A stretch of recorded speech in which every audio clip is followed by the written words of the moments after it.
what I wish they would have actually taught you in like yoga school or like any sort of spiritual anything. Girlies and boys, we're gonna trigger people. Oh my god, we're gonna like lose friends. You're gonna like, everything's gonna change. Like everything, like you have no idea. Like if we're doing the yogas right, like if you want to be on this tantric path, if you want the process of purification, if you want the energy, your own potential energy to rise in you and bring you to your highest destiny, you're going to trigger people. Because it's a path of energy. It's a path of being aware of your energy. And like most people are unfortunately not yet aware that this is a quantum reality. People are still in this space where they think that life circumstances happen to them instead of happening for them. And so the more that we have more prana in our system, the more that we are devoted to our practices, the more that the change can happen, because you have a root, you have a groundedness, you have something that everyone's trying to attain, and that's peace of mind. And peace of mind is really non-reactive. Peace of mind can see somebody in their acting out of unconsciousness, and they can still have compassion. And yes, we need to have boundaries, especially as women. We need to have so many boundaries in this space, because you have so much energy that you could give. Okay? And so some people want that energy. Some people are not quite awake enough to see that like they can self-source, and so they're going to see you and they're either going to want to suck onto it or they're going to push it the fuck away. And that can really hurt sometimes, you know, because like this satin on this path of truth, you're just going to keep finding out more layers of your truth. And some people might not like those layers, especially if you start making changes. That's really gonna upset people. If you start choosing yourself and it's, you know, let's say you cut out a habit and it's a habit that you've had with a friend group or something, and you're just deciding to change this for yourself because your prana, your practice is showing you, and you'd make that change, but now other people are gonna have to maybe consider that, like, what would happen if they made that change, because you made that change and you're happy.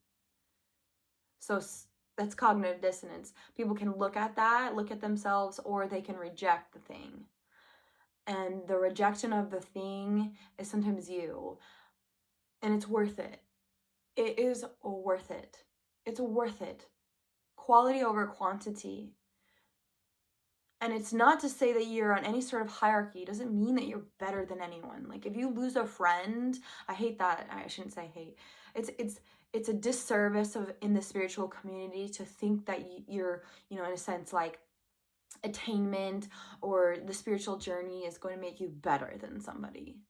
That's never ever the case.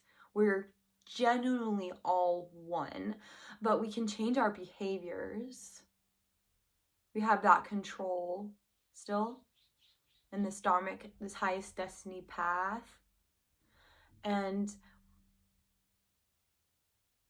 that's beautiful to recognize that you can clean and clear your own psyche.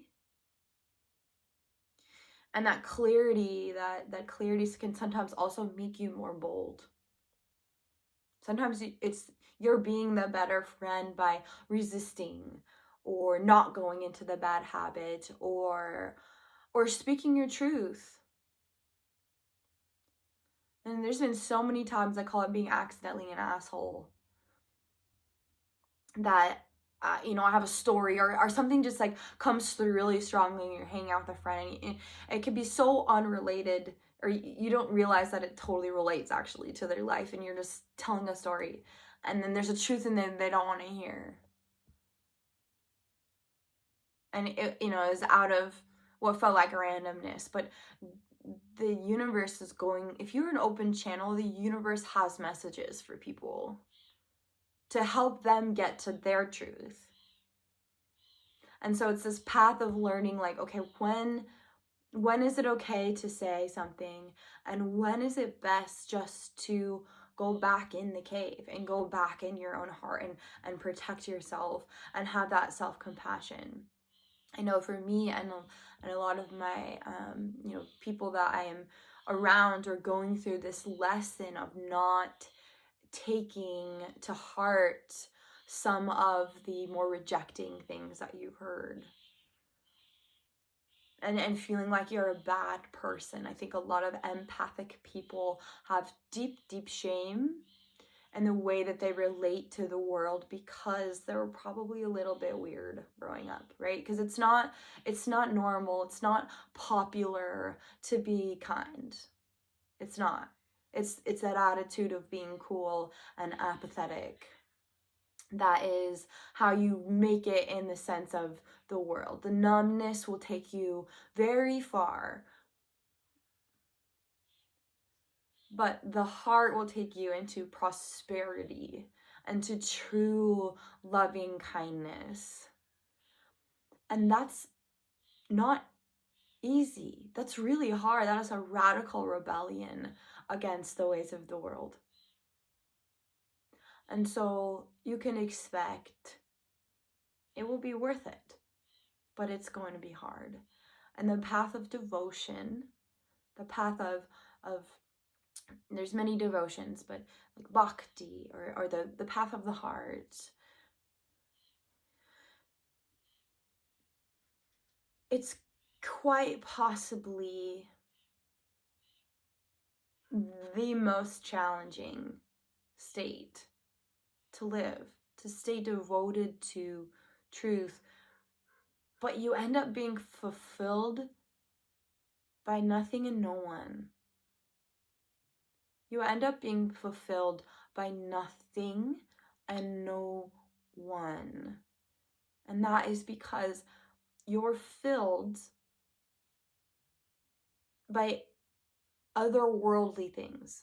Your actual physical body gets the healing from light, and it fills you with clarity and direction and a healed body. And when you realize that that attainment is accessible to anyone, it's going to set you on fire, and you're not going to give as many concerns if you trigger someone, because you know what's coming from you is that light. That never leaves. That never leaves. So if you're going to make changes in your life because your internal guidance is telling you to do that, you're going to listen. And you're not going to be as affected. But definitely in the beginning, it's not easy. Definitely in the beginning of, just starting to teach yoga or just being in the process of prayer. Just there's so many little seeds that we can have and find and mine for that take us to higher states. But it's just a disservice if you want to keep doing Kundalini practices with me. I feel like I gotta let you know that it's not easy, and there will be sacrifices, but those sacrifices are not this old idea of sacrifice that love means you give up what you want the most. That is really a seed that was planted that it shouldn't have been. And so you make sacrifices in this devoted path, not because you're giving up your sovereignty. You make sacrifices because you know it's for your highest good, and nothing and no one can take you from that path, because it's set in your heart, and it's in the arc line. And the arc line is, if you've seen like old iconography of, you have like this circle, this gold circle around them. If you see like any old photos of like even Jesus or Mary Magdalene or any of the saints, they have this arc line around them. And the tantric practice is helping you be able to read that arc line. Your destiny is right in front of your face and protecting you all around. And the Kundalini will help you get to that. And so that focus I'm talking about, it's in your arc line. It's so strong. It's so guiding, and it filters out the shit. And so if you go down this path for yourself, this tantric path for yourself, everything's going to change. Everything's going to change. It's just the truth. So to the spiritual girlies, or just anyone really that's on this path, thank you for taking the time to listen. But it's nice to have a guide. And I in the best way that I can, call upon the light, I will do it. So let me know if you have questions as we keep practicing and growing this. And don't feel like you gotta do it all alone, though. You know what I mean? Like, it is a little bit of a lone wolf path, but I would say not as much coming into the future. A lot of these things that I've been doing and practicing, like I watched the evolution. I watched COVID, honestly, really did it, but this big shift where these things that like were feeling like magic, forbidden magic, they're all out there now, because people are realizing that the current systems aren't helping or healing their bodies, and so people are asking questions. And the further you go into the health of the physical body, you'll get to the spirit. You will. And it's a beautiful exchange, free will and divine will. But there's a point, the surrenderance, where you're going to see that free will. You're going to see how your mind and your patterns makes choices. And then you're going to see, this is what the divine does with my life.